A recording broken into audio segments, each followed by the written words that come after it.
एक व्यक्ति ने बुलेट 350 सीसी मोटरसाइकिल खरीदी ताकि वो अपनी गर्लफ्रेंड को घुमाने ले जा सके। किंतु किस्मत तो देखिए, बुलेट 350 सीसी की तेज आवाज़ के कारण ड्राइविंग करते समय वो अपनी गर्लफ्रेंड से बात नहीं कर पाता था।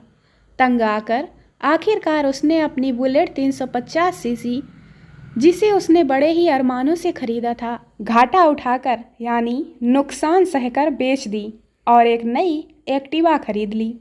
अब वो बहुत खुश था। उसकी लव लाइफ बहुत ही अच्छी चल रही थी। लॉन्ग ड्राइव पर जाने में अब बहुत ही मज़ा आने लगा था, क्योंकि नई एक्टिवा उस बुलेट की तरह तेज़ आवाज़ नहीं करती थी और बड़े आराम से ड्राइविंग करते हुए अपनी प्यारी गर्लफ्रेंड से बातें कर पाता था। दोनों के दिन बड़े मज़े से कट रहे थे। वक्त मानो पंख लगाकर उड़ता रहा। देखते ही देखते 2 वर्ष निकल गए, पता ही नहीं चला। बहुत प्यार था उन दोनों में। दोनों ने साथ जीने मरने की कस्में भी खाईं। आदमी अच्छा खासा कमाता था, गर्लफ्रेंड में भी कोई कमी नहीं थी। अतः घर वालों को राजी करके दोनों ने शादी कर ली। अब वक्त तेजी से गुजरा। 1 साल बाद उस आदमी ने वापस एक्टिवा बेच दी और दोबारा बुलेट 350 सीसी खरीद ली। वजह हर आदमी जानता है। एक छोटी सी लड़की अपने दादा से बातें कर रही थी। उसने अपने दादा को पूछा, दादाजी, क्या आपको भगवान ने बनाया है? हाँ बेटा, मुझे भगवान ने बनाया है, दादा ने उत्तर दिया। थोड़ी देर बाद लड़की ने फिर पूछा, दादाजी, क्या मुझे भी भगवान ने बनाया है? हाँ, तुम्हें भी भगवान ने बनाया है, दादा ने उत्तर दिया। कुछ देर बाद वो लड़की अपने दादा को बड़ी गौर से देखने लगी और अपनी परछाई को भी आईने में देखने लगी। उसका दादा हैरानी से उसको देख रहा था और सोचने लगा, इसके मन में क्या चल रहा होगा। आखिर वो लड़की बोल पड़ी, दादाजी, आप जानते हैं, भगवान ने अब जाकर एक बेहतर काम किया है। मोबाइल ऑपरेटर, हेलो, कौन? पप्पू। मैं पप्पू। पप्पू, अच्छा, दिवाली का क्या प्लान है? मोबाइल ऑपरेटर, 199 में 1 GB का 28 दिन के लिए। और आपका क्या प्लान है? पप्पू, ड्राई डे है, इसके लिए देसी पीकर सोना है। एक पिता अपनी बेटी के लिए लड़का देखने गया। उन्होंने लड़के के पिता से पूछा, छोरो काई करे है? लड़के का पिता बोला, सीए है। उन्होंने पूछा, छोरा की बहन काई करे है? लड़के का पिता बोला, भाभी सीए है। उन्होंने फिर पूछा, छोरा की माँ काई करे है? लड़के का पिता बोला, भाभी सीए है। उन्होंने फिर पूछा, अरे वाह, सब सीए हैं, मतलब आप भी सीए ही होंगे? लड़के का पिता बोला, ना ना, मैं तो घाघरा ब्लाउज की कटिंग करूं, ये सब लोग सीए हैं। एक अमीर आदमी एक स्कूल में गया और वहाँ बच्चों के बीच में जाकर उनसे कुछ प्रश्न पूछने लगा। बच्चों, अगर मैं अपना घर, कार, बहुत बड़ा गैरेज बेच दूं और सारा पैसा दान में दे दूं तो क्या मुझे स्वर्ग मिलेगा? नहीं, बच्चों ने उत्तर दिया। अगर रोज़ मैं मंदिर में सफाई करूं, रोज़ पूजा पाठ करूं और अपने आप को साफ सुथरा रखूं तो क्या मुझे स्वर्ग मिलेगा? बच्चों ने फिर कहा, नहीं। तो फिर मैं सभी जीवों के लिए दयालु बन जाऊं, बच्चों को टॉफ़ियाँ दूं, अपनी बीवी को प्यार करूं तो क्या मुझे स्वर्ग मिल जाएगा? वो आदमी बार बार बच्चों से पूछने लगा। बच्चे बार बार कहने लगे, नहीं नहीं। तो उस आदमी ने कहा कि तुम बताओ, मुझे स्वर्ग कैसे मिलेगा? एक छोटा सा बच्चा बोला, श्रीमान जी, इसके लिए आपको मरना पड़ेगा।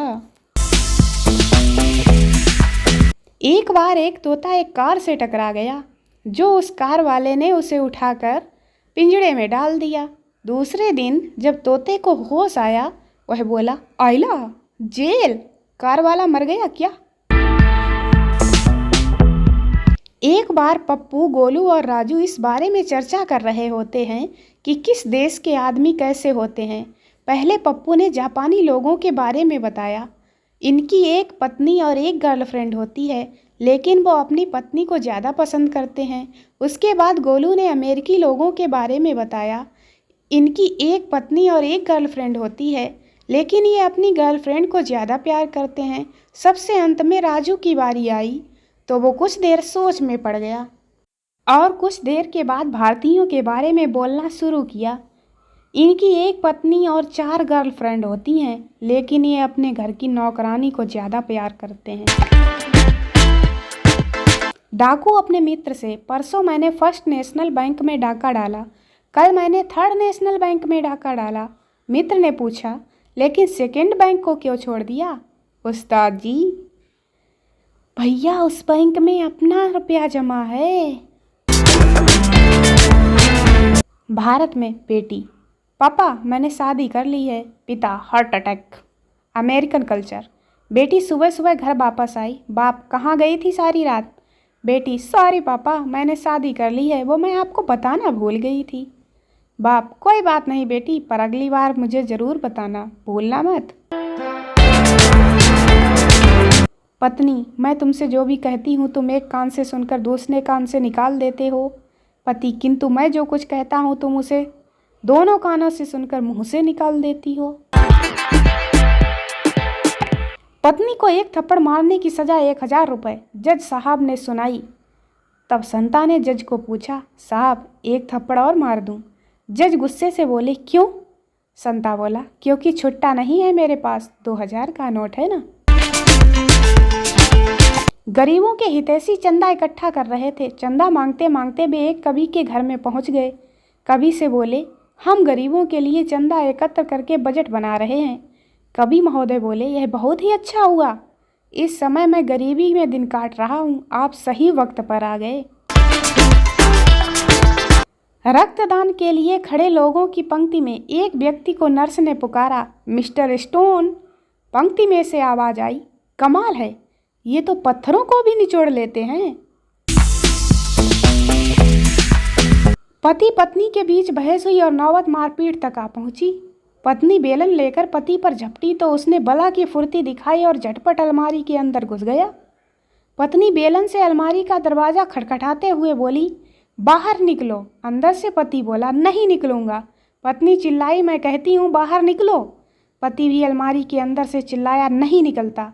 जोर जोर की आवाज़ें सुनकर 2-4 पड़ोसी भी आ गए और पूछने लगे कि क्या बात है।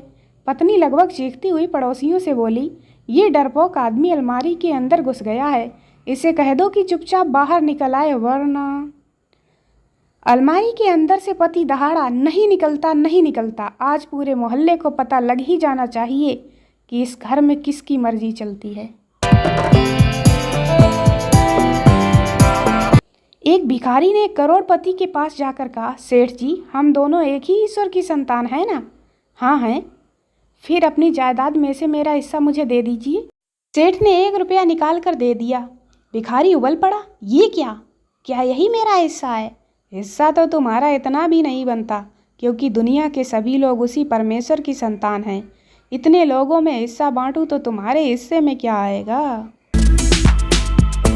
दोस्तों वीडियो को लाइक करें, शेयर करें, चैनल को सब्सक्राइब जरूर करें। मिलते हैं अगले वीडियो में, तब तक के लिए बाय बाय।